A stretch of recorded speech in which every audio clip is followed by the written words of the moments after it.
Well. Today we're Sunday. I was hoping for a light question, but that's probably not gonna happen. So you guys are asking very deep question, and it's kind of fun for me, but it's not always easy to answer. This one is brought to you from Michaela Light. Thank Michaela. This is the person who also suggested I do the 30-day video stuff. And the question goes like this. What are the most uncomfortable things you have done in your business? And bonus question, in your life. So this is actually a pretty tricky question as well.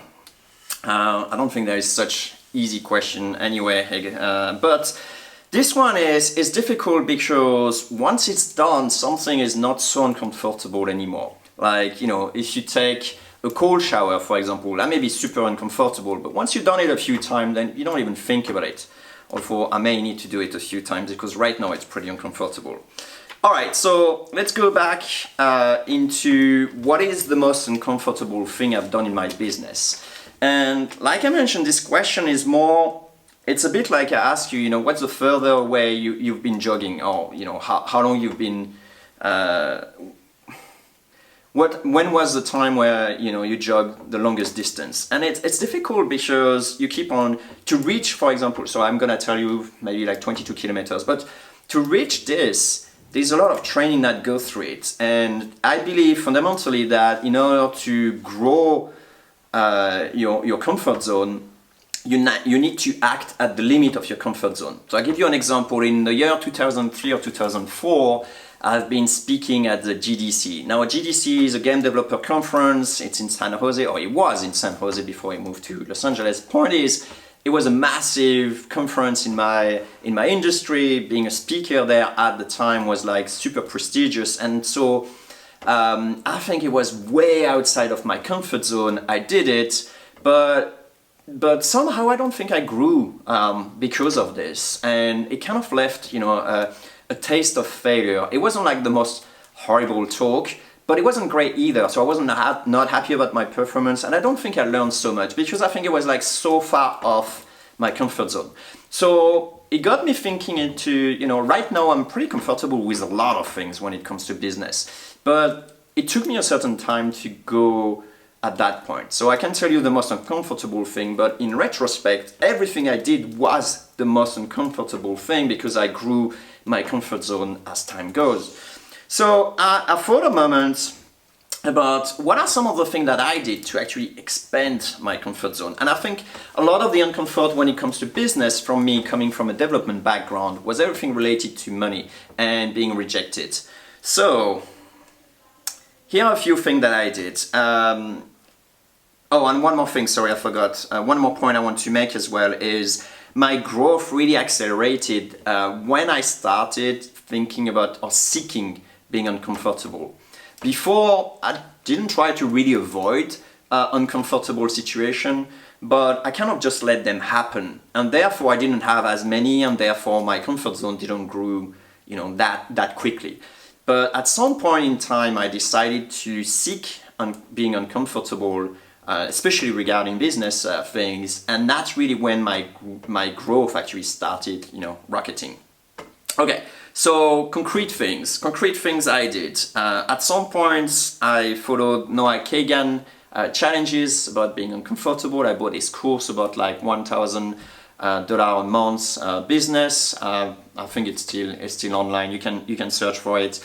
Point is, at some point there were like some uncomfortable questions, which I love. So massive kudos for Noah, which I'm a huge admirer. Anyway, there was one thing where you had to seek someone with a piece of paper that mentioned, I don't know this person, an arrow, and then you had to take a picture with that person next to you. The uncomfort come from asking someone you don't know something that, you know, potentially and very likely that person will say no. Turns out a lot of people said yes, and it wasn't that difficult, even in Switzerland, even with not speaking very well German, because I'm on the German side. But yeah, so that was a cool realization. The next thing was asking for 20% discount. That was pretty uncomfortable, but I did it a few times, and a few times I got some stuff out of that. So that was pretty cool too. It wasn't as scary as it sounds. Next time I asked people to invest $1 in myself, and some did. And when they came back 2 years later or 3 years later after I started QuickMail, I gave them a 14 or 15%, 13 times more their investment. So basically I just bought their meal, which is pretty cool for $1.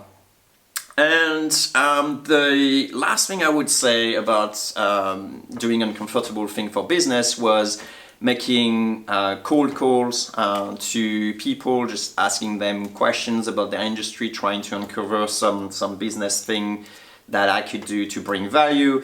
And obviously the latest biggest one was probably about, you know, asking them to pay. And that was kind of nerve-wracking the first few times, and now I just say like, hey, this is the thing, and off you go. So yeah, try to push slowly the uncomfort, your comfort zone, and try to be always on the edge. And right now it's a bit more difficult because I don't feel too much uncomfort from doing things in my business nowadays. So if you have some ideas of challenge for me or some stuff that you think helped in business, then I'll be more than happy to hear about it. Maybe you'll be the next favorite person after Noah Kagan. And I think that's it. Oh no, one thing also that I wanted to say about uncomfortable thing is I think Tim Ferriss had a challenge about like, hey, lay down on the ground and just stay there and just feel like very uncomfortable as people pass through. I'm not so big a fan of those type of challenges just because they're not really linked to business value in the end. It doesn't actually make my business move forward, but if I'm comfortable talking about money, then it just helps my business. So asking for a 20% discount or just asking for people to pay for your services is a good thing to be comfortable with.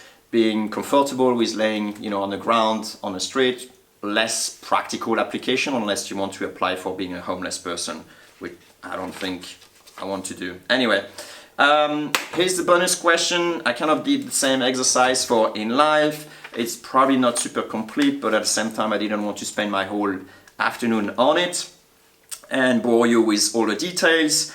But basically, let me just look at my notes.